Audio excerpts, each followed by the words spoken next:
Hi, good morning everybody. Welcome back to my channel. Not a bad day here in County Durham. A little bit overcast, but it's good. Anyway, welcome back if you've already been here before. This is part 4 of my beginner's crochet. Today I'm not really showing you any stitches as such. I'm just going to talk a little bit about swatches and accessories. Very quick one today. So this is what we did the other day, and when they talk about swatches when you're doing patterns and things, basically when I'm doing toys I don't do a swatch, but a swatch is basically normally a square that you would do first, and then you'd measure. They will tell you, I don't know, 13 stitches to whatever inches, and you'd have to have a look in the back of a pattern. If I find one, I'll show you. But they'll ask you to do a swatch first, and basically this is to ensure that you've got your tension correct, and also that you don't run out of wool, because if your tension's incorrect and you're using too much wool, then you're going to run out of your project and you're sorely disappointed. And it just makes your project look so much better if you can get the same tension as they've got. So yeah, I don't do swatches very often because I tend to do like home accessories. I don't think I've really done I don't think I've done an actual pattern, like clothing wise. Or sometimes if you're doing granny squares and blankets, they might tell you to do the swatch. I'm extremely lazy. I don't do them. But I should. I know I should, and I'll get my hands wrapped for that one. So yeah, so basically a swatch is you work up a little bit of work in the wool that you're working with, you measure it against the pattern, and it'll tell you whether your tension's correct. If your tension is too tight, they'll tell you to go up a hook size or half a hook size, excuse me, which I'll go to in a minute. Or if it's too loose, they'll tell you to come down a hook size. And just to recap, when we did our chain the other day, I mentioned that if you find that your tension is quite tight and you struggle to get into those stitches at the bottom, use a bigger hook size initially, then go down to the correct hook size that it mentions in the pattern and continue on with the rest of your work. And that's basically a swatch. So the other accessories I wanted to show you, which I use all the time, these are called my essential accessories, and there's all different types of things you can get, but I'll talk through a couple of the ones that I use. So basically what I carry this with me all the time. It's just a little zip up bag that I've got from somewhere at some point. I think it was from Crochet Society, and I use this and I put all my little tools in it. I have a little knitting bag that I put everything in, my wool, my hooks, and then I just take that down to wherever I'm sitting when I'm watching TV on a night, and I have everything all together in one place. Great for travelling too, because then you've got everything there that you need. So in this little bag, I would put my first item, which is a small pair of scissors. Essential for cutting your threads.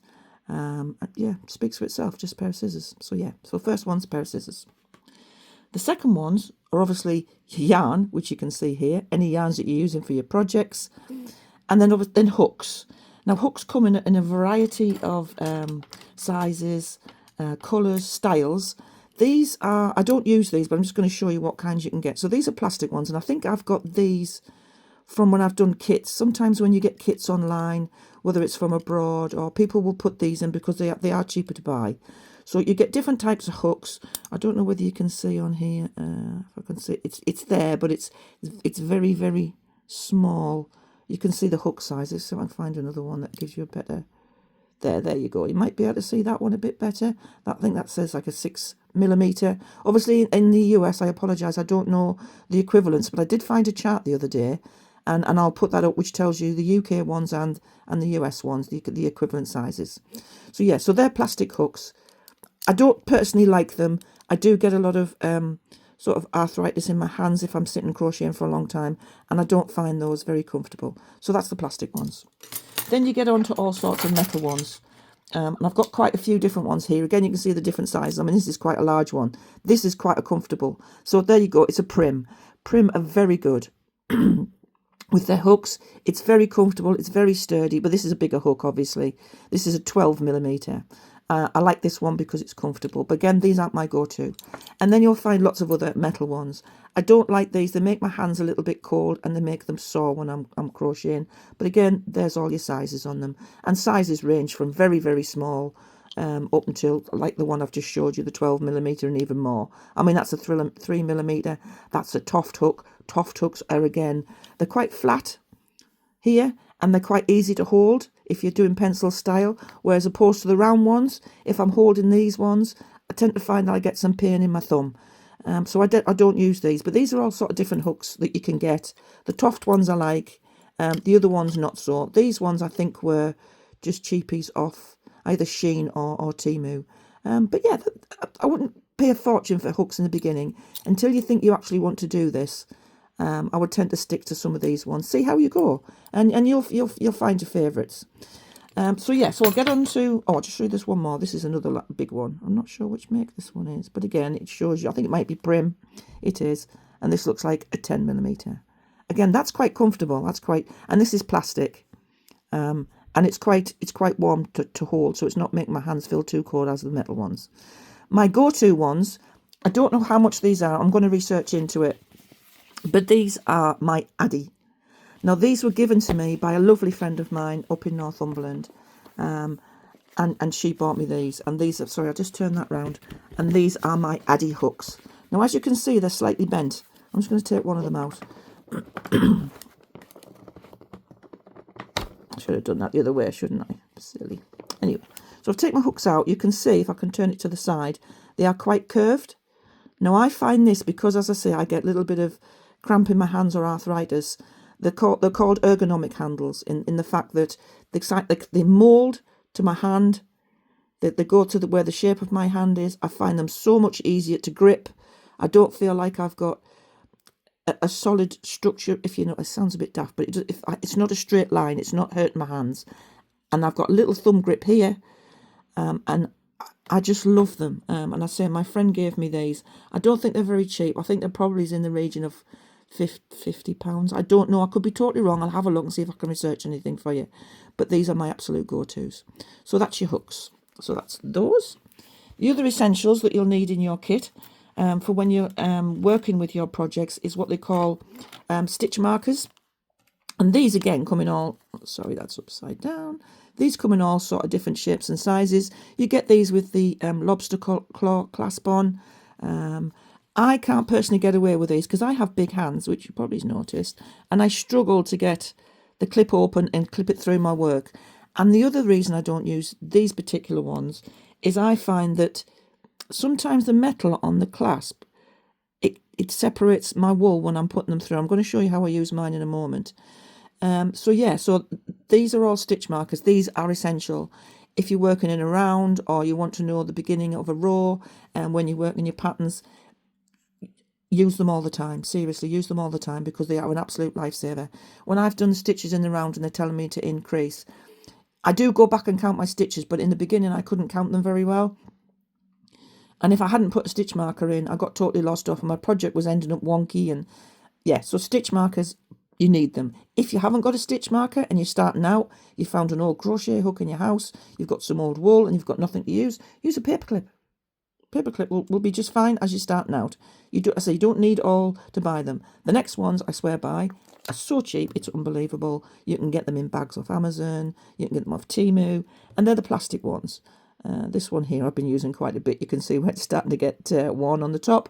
But basically, I find these a godsend. They're so easy. They're already open for you. And all you do is literally, if I can do this behind the camera, is you insert into your yarn. Some people leave them open. I tend to clip it back in. Get it back in, there you go, and I clip it back in. So that tells me, if say that's the beginning of the round, just ignore this, that's the beginning of my round, it'll tell you to before you start your next round, you do your first stitch, you put that in, or you can do it on your last stitch. If you do it on your last stitch, then you know that the next stitch is the beginning of the round, but I tend to do it at the beginning of the round so that I know when I've finished here that this next round is going to start here. So all I would do is take it back out, start my next stitch, put this back in, and then work around again, and just keep doing that, and just keep putting your stitch marker in. So that is an absolute essential.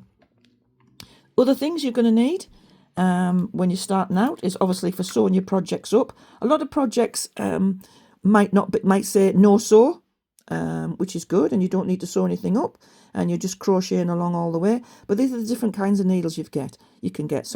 Obviously these plastic ones here are child friendly, so if you want to show any of your children or grandchildren or great grandchildren even how to crochet, these are ideal. These are safety needles. I do use these again because they're plastic and it's not cold on my hands. This one is metal. It's got a bigger loop, so if you've got bigger threads to go through, for instance, this is quite a chunky wool, that would go through there so much easier. So yeah, those are handy if you've got thicker wools. Some people might find them easy to use. The only problem I find sometimes with these is it tends to come out quite easily. But I do use those. And I use this one, my metal one. Metal one again, blunt end, a little bit sharp. So just be careful if children are using these. But obviously under supervision.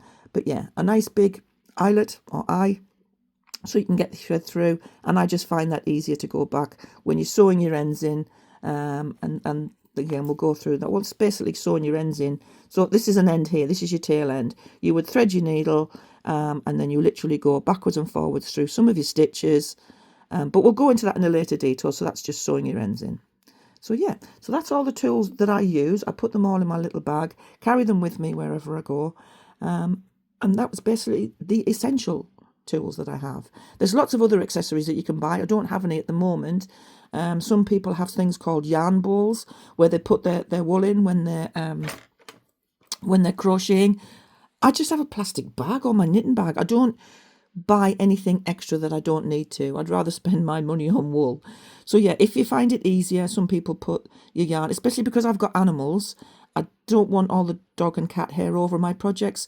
So I put my ball of yarn that I'm working with into a bag, or even into a container, like a little small plastic container or a bowl. And then as you're pulling it through, it's just easier and it unravels a little bit better and your wool doesn't get dirty. So yeah, that's it. So just use anything that you've got around the house. Obviously, basic starting. Yeah, and that's it. So we're going to try and go into some more stitches a little bit later on. I've got another couple of reviews coming up, not to do with crochet. I've got one on dog food, actually, which is a bit random, I know. But the next one in the crochet series, I haven't thought about yet. Any suggestions of anything you would like to see? If I know how to do it, I'll demonstrate it. But as I say, I'm still learning different stitches. There's all sorts of different stitches that I can still show you that I do know.